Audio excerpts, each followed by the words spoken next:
किसी गांव में एक बुढ़िया रहती थी और वह कार्तिक का व्रत रखा करती थी। उसके व्रत खोलने के समय भगवान कृष्ण आते और एक कटोरा खिचड़ी का रख करके चले जाते।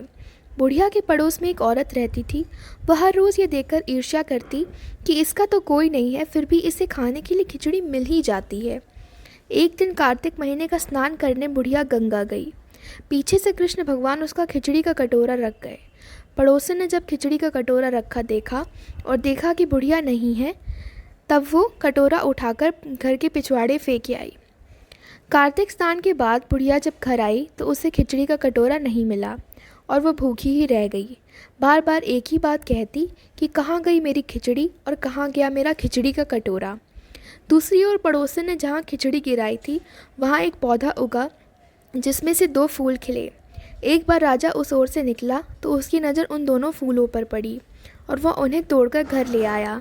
घर आने पर उसने वह फूल रानी को दिए, जिन्हें सूंघने पर रानी गर्भवती हो गई। कुछ समय बाद रानी ने 2 पुत्रों को जन्म दिया। वह दोनों जब बड़े हो गए तब वो किसी से कुछ भी नहीं बोलते थे, लेकिन जब वो दोनों शिकार पर जाते तब रास्ते में उन्हें वही बुढ़िया मिलती जो अभी भी यही कहती कि कहाँ गई मेरी खिचड़ी और कहाँ गया मेरा खिचड़ी का कटोरा। बुढ़िया की बात सुनकर वो दोनों कहते कि हम हैं तेरी खिचड़ी और हम हैं तेरा कटोरा। हर बार जब वो शिकार पर जाते तो बुढ़िया यही बात कहती और वो दोनों वही उत्तर देते। एक बार राजा के कानों में ये बात पड़ गई। उसे आश्चर्य हुआ कि दोनों लड़के किसी से कुछ नहीं बोलते, तब वो बुढ़िया से कैसे बात कर सकते हैं।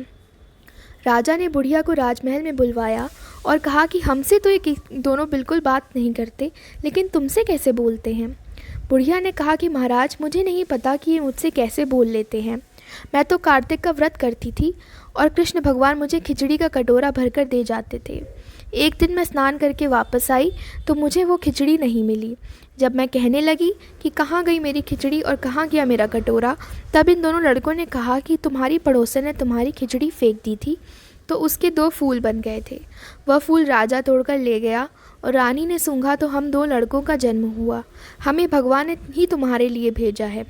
सारी बात सुनकर राजा ने बुढ़िया को अपने महल में रहने के लिए कहा। हे कार्तिक महाराज, जैसे आपने उस बुढ़िया की बात सुनी वैसे ही आपका व्रत करने वालों की भी सुनना। जय हो।